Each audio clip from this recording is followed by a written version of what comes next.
Hello, this is Nice Wander, and you're watching the Nowman Show, and I am here with Denny Tedesco, who is the producer and director of an excellent documentary about session musicians in LA called The Wrecking Crew. It's an award-winning film. And thank you for being on the Nowman Show, Denny. You. It's a pleasure. Now, what is The Wrecking Crew? How many people were in it? Well, the Wrecking Crew is a nickname that was given to these guys actually many years later, supposedly. They were in the early 60s. These guys were studio musicians. There were maybe 15, 20 of them that were doing the rock and roll dates. The older guys didn't want to do some of those dates. There were maybe demos which were illegal for the union. So these guys would do these things that were maybe, cash dates, where the older guys didn't want to take that chance. But the rock and roll dates, these guys would do them. Even though they were jazzers themselves. My dad, Tommy Tedesco, was one of them, and he's 30 in 1960. Hal Blaine, Don Randy, piano player and owner of the Baked Potato. Carol Kay was the only woman in the group. There was Joe Osborne, another bass player. Like I said, 15 to 20 different folks that were kind of in and out of the rock and roll date. And the reason they were called the Wrecking Crew supposedly said, the older guys said they're going to wreck the business playing this rock and roll stuff. I think they went on to do something better than wrecking a business. Yeah, and they did all kinds of stuff too. I mean, they did the standards, right? They did the pop, the rock. They're, like I said, Dad's 30 in 1960, so he's coming out of, he's born in 30, so as a kid he's listening to all the big bands. A lot of these guys are beboppers, Plas Johnson, the great sax man. Some of the guys are country guys, like you got Leon Russell out of Tulsa, and you got Glenn Campbell out of Arkansas. It was one of the greatest melting pots of music in a weird way, because you had black, you had white, you had Italian, you had classical, you had jazz, country, and a woman. Mixing. And they all played together. But the reason they were so important at the time is those days we only had one track. It was mono, so everything had to be, everybody had to nail it in that room. So let's say a room like this, the studio, everybody had to be there, 10, 20 people. You didn't have many tracks to go to, so everybody from start the song to the end, you better nail it, because we got no overdubbing time. And they were allowed to do 3 or 4 songs in a 3-hour session, and that's what the union allowed them to do. And then they would move on to another recording session. So as Glenn Campbell said, he says, I was playing with Michael Jordan, but everybody in the room was Michael Jordan. Yes. They were like, boom, boom, boom, boom, boom, boom, countdown, let's get it out. And if you couldn't keep up, you aren't coming back. Yes. Because you're blowing it not just for yourself, you're blowing it for all the other guys in the room. And now those guys too also were the first call musicians. Yeah, right? they were also. For this. This is Phil Spector's Wall of Sound. Yeah. You got Janet Dean using the guys. Janet Dean turns them on to Brian Wilson, and all this stuff starts. Now they become the guys. They become the A-team. Where the older guys can't get in now. Into this, because there's a groove going. There was the surf sound was happening at the time, but they were playing with Nat King Cole. They were also doing Sinatra. They were doing Dean Martin stuff, Sammy Davis Jr. stuff. Anything that was done here in LA most likely had a group of session musicians involved. Anything in that era. And we saw that progress over time into the 70s. It's just an amazing, your father alone, played on thousands of songs? Yeah, Dad, in the 70s, what happens is this rock and roll session thing kind of ends towards the late 60s. I don't mean these guys started moving on to other things. You have different, bands coming in with their own bands that could play, folk singers. You had the Carole King brings in James Taylor. They're doing their own thing. They don't need these guys anymore. That's right. 70s rolled around. It's a different era. Dad was fortunate. He went into TV. He was a TV and film. He was constantly in demand because he could read music. And he could play all those different instruments. Other guys went on the road. Other guys, went into teaching. But Dad kept going. And some people did all of it, probably. Yeah. As a musician, you just do whatever it takes to get that paycheck. How many people would you say you interviewed in total for this film? Probably about 80. Wow. Man, maybe Yeah, probably about 80. And hours of footage. Yeah, footage. Wow. And then, like I said, there's 6 hours of bonus material on the DVD, and I just wanted their voices to be heard. And the Wrecking Crew is such a wide variety of people. I mean, because you got guitarists, electric and acoustic. Yeah. You got bass players. Yeah, in those days, you had 3 bass players Yeah. on the session. You would have the stand-up, you would have the Fender, and then you would have the Dan Electro, which was a guitar bass. And they were using those bass, to kind of cut through a lot of stuff. Guitar players, you would have 3 or 4 guitar players. You would have my dad, maybe Barney Kessel, the great jazz player, maybe Glenn Campbell, Billy Strange, or James Burton. Yeah, there was a mixture of 8 guitar players that you could go to. Drummers, are really just Hal Blaine and Earl Palmer were doing so much of it. And you had Jim Gordon as well, but those were the rock guys. And Earl Palmer comes from New Orleans in the late 50s. Exactly. And the reason he left New Orleans, he did, Little Richard stuff and Aretha, didn't he do Aretha? no, I don't think he did much Aretha because But he did the jazz, like. He did with a lot of the jazz stuff, but he also did Fats Domino. Oh yeah. And he came out of New Orleans because he was married to a white woman. That's right. He said, so he felt better about being in LA. And once he started working here, it was nonstop. Who was probably the most challenging interview of all? Oh, God. Whoa, there's a tough one. Everybody, I could go the other way. Who are the most surprising ones? I mean, for sure, Jimmy Webb, to me, was one of the greats. I mean, I always said, you could take that tape, the 60-minute tape, and give it to an editor and just say a number between 0 and 60. He was so poetic, so he could tell a story like no one could. Well, he wrote MacArthur Park and Galveston and how by the time I get to Phoenix. Yeah, exactly. And, very poetic lyrics. And then Brian, on the other hand, God bless him. Brian Wilson. Brian's a tough interview. Yes. And it's not because he's being tough. Brian just thinks in different ways.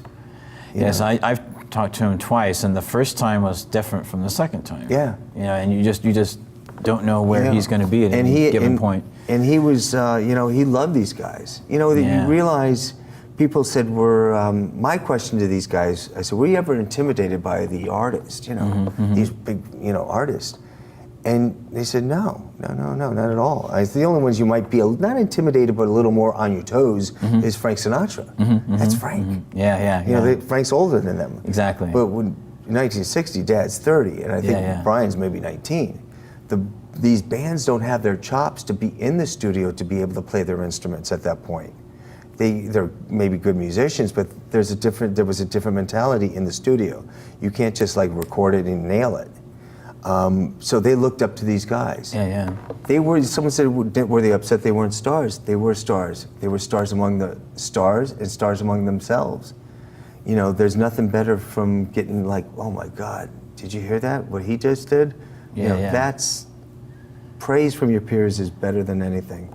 And that's another interesting thing in the film is that, a lot of these artists, a lot of people were surprised, I'm sure, when they saw this film, how many of those songs that they grew up with in the 60s and 70s where they weren't hearing the band members actually play the tracks. That was just part of the business. It had to be done that way because you didn't have time. It was a business. Rock and roll, when Top 40 started happening, radio really pushed the albums. That started pushing the record companies to put out more. They wanted to get into that Top 40. So you had to push out more content to get it. Well, a lot of these groups, they could be demos, they're okay, but let's put our guys in, let's nail it. Exactly. There were make-believe groups. Right. Marquettes, the Routers, the T-Bones. T-Bones is a perfect example. It's a commercial. Joe Saraceno, the producer, takes that spot of the Alka-Seltzer commercial, brings the guys in, brings Dad and Leon and Earl or Hal, and they just nail it. Now it's and then what do we call it? What name do we have on T-Bones? Call it T-Bones. Yeah, exactly. Then they cast the group. They probably had a T-bone steak or something. Seriously, that's how those things come up. And they just cast the group. So the Marquettes, the Routers, and the T-Bones are groups in the studio. It's the same guys. It's Dad, Leon, Hal or Earl, and they would just do these things. And that's how things were done in all the cities. I mean, I think in New York. the same people that did Love Grows Where My Rosemary Goes, you know, or the Pipkins. Right. You know, that did Gimme Dat Ding. Wow. You know what I mean? And that's how it was. Like, you know, somebody gets an idea and you just kind of roll with it. It had to be that way. Now, we talked about Hal Blaine, who we talked about Earl Palmer. Those phenomenal. two are the most, you know, those two of them are some of the greatest. They created so much history. There was a great drummer of today, Mark Schulman, said to me, he said, you know, you could hate everything Earl and Hal ever did, or even never heard anything from them, but you can't say you weren't influenced by them. He says, because someone influenced you to play. Well, they learned from those guys. Someone learned from those guys. They created things that, you know, fills and shuffles and all that. That's how they did it. And I stood behind James Burton on stage one time in Memphis. It was a party for Jerry Lee Lewis, and he had no idea what Jerry Lee was going to play next. Yeah. And I saw it in his eyes, and he's just like, oh, that's what he's playing. So he just immediately goes into it, because those guys know thousands of songs. Yeah. And it's just amazing. And there's also Carol Kay. Carol Kay was the only woman in the group. Yeah. She was a guitar player first, and then there was an opening for a bass one time, and she happened to be, you know, she grabbed it and started playing it, and then she kind of went in that direction. Yeah. So she became the Fender bass player, you know, the mid-'60s on. And she played guitar too. Like she did play guitar. Did she play guitar on La Bamba? I believe she did. She played on, I think Don, it's not on La Bamba according to the contracts, but she did play with Richie Valens and Delphi Records. Yeah. Wow. And but that would have been Richie. Richie. Actually he doing actually played the guitar. Earl Palmer's on that. Wow. And but they did so much. There's also Don Randy. Don Randy was the piano. There was four or five piano players. You had Don Randy, Al DeLore, Leon Russell, Michelle Rubini. Who else? And Plas Johnson actually played the sax on the Pink Panther theme, right? Yep, Plas comes out. And actually his brother was Plas. Yeah, and his brother actually was another piano player as well. And then Don Peake. Don Peake's another guitar player. Let's watch a clip now. Oh, yeah. And Don is going to play. Well, don't tell them what they're going to play. 1972, I get a call from Ben Barrett at the beginning of the year. Hey, Don, listen, Motown is moving from Detroit, and they want a band, and I want you to be a staff musician. I said, great. I love it. So I showed up, and Freddie Perrin called us over to his studio, and he had written out this incredible chart, and it was I Want You Back, and it was and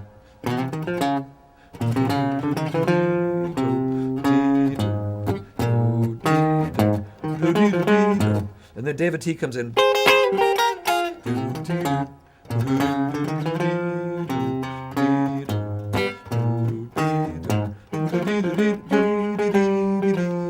So that was written out, and I read that, and Freddie Perrin had the bass an octave lower, and that was a hit record. It was a big hit for the Jackson 5, and then one day I went in there and Marvin Gaye was there, and we started rehearsing this song. Renee Hall was the arranger, and it was in E flat, and it was like a.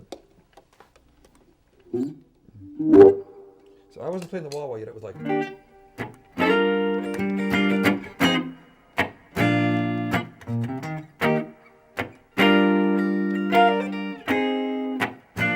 And Renee says, why don't you make something up at the beginning? So I did this.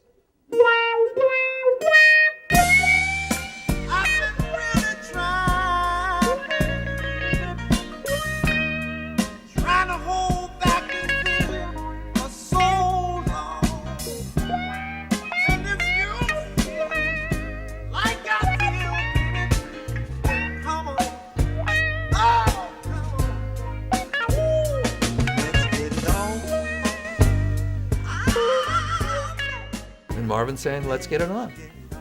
That's how that happened. What you were going to say about... Well, it was when we were editing, there's a few things in the early days with Claire one of the things that one of the guys, a good friend, Grady Cooper, said, you got to have more of that playing, because Carol always had a good, bass in her hand or guitar, and she would always play, and everybody was interested in that. I said, oh boy, how are we going to do that? So I thought, I put Hal in the studio, and it made sense. I want people to hear the drum beat. Let's let them hear the drum first, not know what it is, and then we'll be feeding him music, not knowing what he's playing to. And that's how we started fading music in to get across what some of his great, like Be My Baby is Hal. Wow. That bump, bump, bump. And then did it with Chuck Berghofer, did it with Joe Osborne, and with Don Peake. Every time I hear him do the wah-wah, it just makes my skin just pop. It's just to actually hear that track, I mean. And that's the thing is, like, people just assume the biggest, oh God, the worst thing you can ever hear someone say, oh, I don't want to learn how to read, or it'll stifle my creativity. Exactly. It's like, you're an idiot. But these guys used, it was up to them. Not just, my father said, even in the movie, he says, here, there's a piece of music. It doesn't mean that's music, it's what you put into it. That's right. You have to play it and make it right and make it sing. Exactly. It doesn't mean it's going to be music until you do it. Billy Strange, another great guitar he's player. got an interesting, and didn't he write Limbo Rock for Chubby Checker? Oh, I don't know about that. Did he? Yeah, I think he did. Wow. And didn't he play the guitar on the Munsters TV show? No, that was actually Jack Marshall. That was Jack Marshall that played that. Yeah, because Jack Marshall, I think, wrote that. Wow. Yeah. But was he considered one of the Wrecking Crew? Jack was, well, who's going to be part of the Wrecking Crew? I don't know. Yeah, exactly. It could be Jack people, was right? one of the, his son. His son, oh my God, I totally went blank. The great producer, Spielberg's producer, helped me out. Frank Marshall. Frank Marshall. Frank Marshall is his son, and he said to me, he was telling me a story about his dad. He had one of those rock and roll horrible hits, but it became a hit. So now he has to figure out, oh great, I got to put a band together. So he had his kid Frank and his friends put a band together, took him to Sacramento to go play in an outside concert, and Jack's behind the screen playing the solo. Oh wow! The old man out there. They sort of just had these kids playing. I was like, oh, that's phenomenal. But that's what it was. There's so many different stories. Yeah. You could make multiple movies here for sure. Now let's see. There's also producers. Herb Alpert is in the Herb film. Herb Alpert. Obviously was an artist first. Yes. And A&M Records, and I have him in it and Lou Adler together. I didn't realize they were so close until I started working with them. That they were close friends. Yeah, they were very close. They were Janet Dean's first producer. Wow.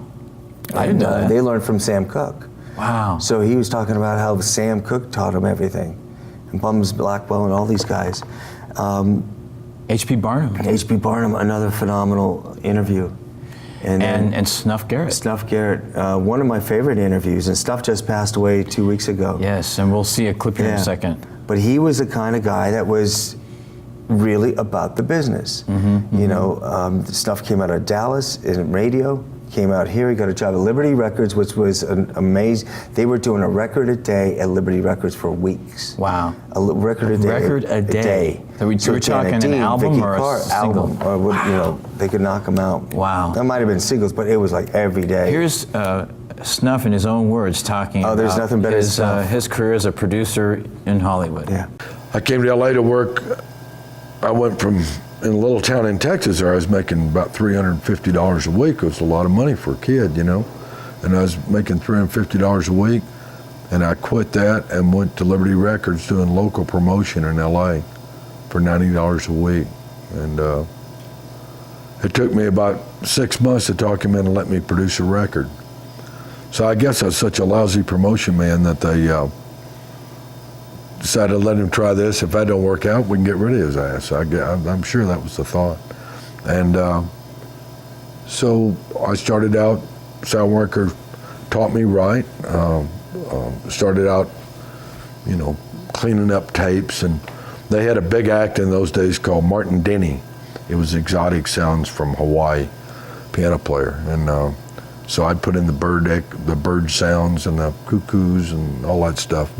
start out doing stuff like that. Because I didn't know one note from another. I don't know any music. And between country and pop, I had 50 top 10 records. And I've always thought, boy, if I knew music, I could have really had a lot of hits, you know.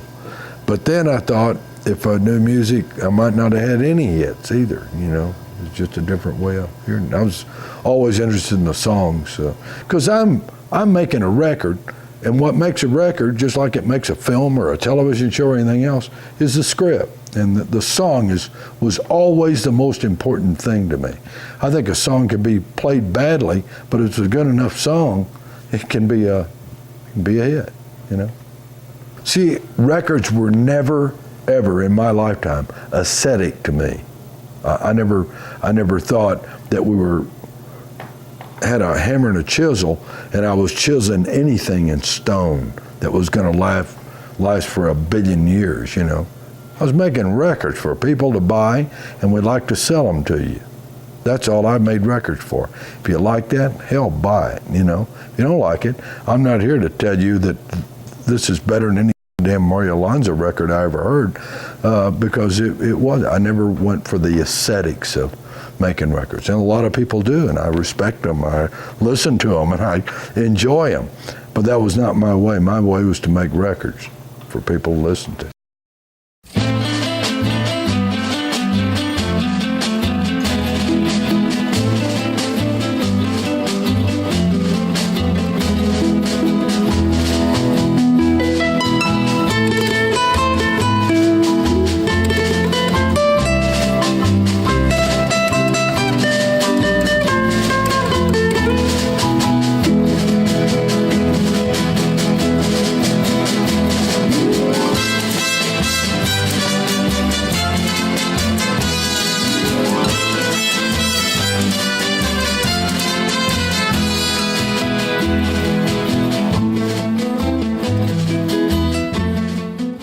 Interesting character. Oh my God.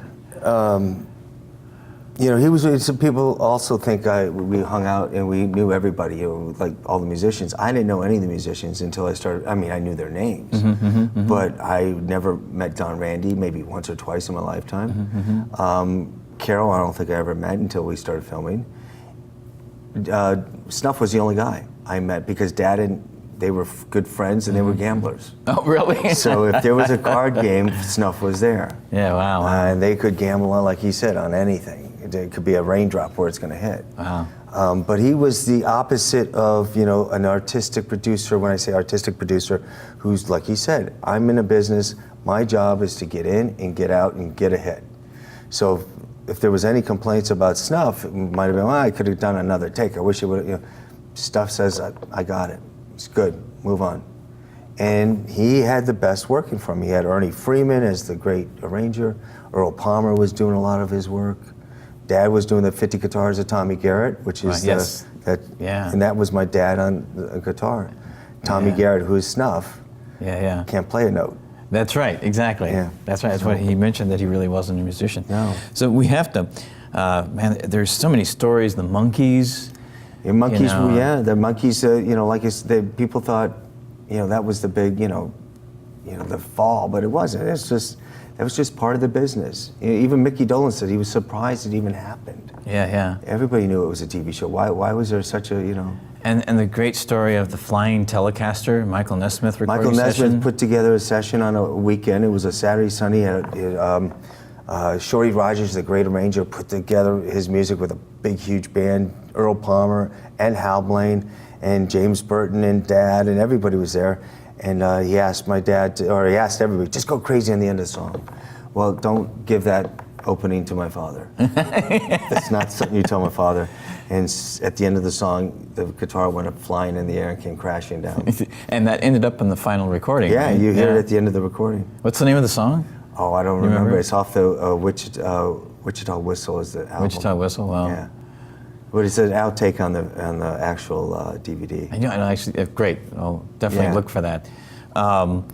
Then Frank Zappa. Frank Zappa was, you know, Frank always, you know, my father met Frank on Lumpy Gravy. Oh, he did? Yeah. He played that's on Lumpy Gravy. And my father, again, thought, oh, Frank's going to be, you know, this crazy rock and roller. So my father dressed up in a little Boy Scout outfit or whatever as a joke. And as Emil Richards says in the DVD, he says, Tommy and I and all of us thought, oh, this could be a joke. And it was like, oh God, it's hard. Frank was a hard, writing, his composing was very difficult. So, but Frank knew what he wanted. So my father had newfound respect for Frank, and they became really good friends years later. That's awesome. And also, of course, we talked about Sam Cooke, and we talked about, I think we talked about Ricky Nelson. Did we not talk about Ricky Nelson was, Yeah. And that was where Joe Osborne was working out here. We came out because of Ricky.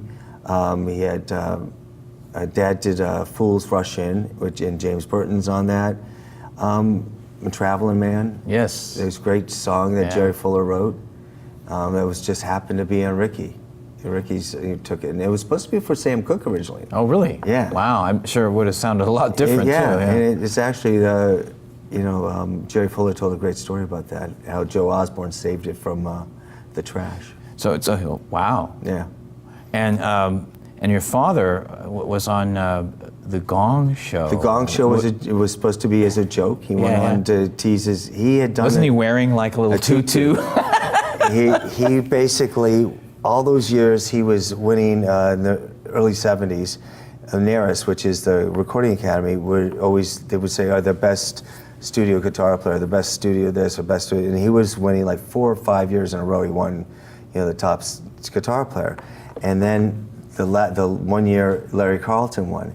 So Dad was giving Larry the award that year.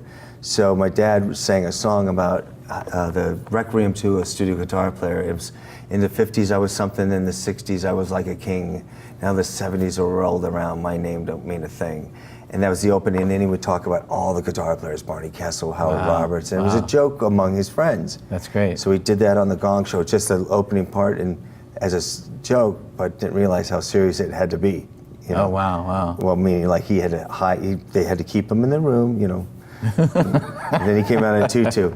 That's hilarious. And then he won, so. He did win. Oh, yeah. Wow, that's He fantastic. got a Gong Show trophy, a massage sprayer.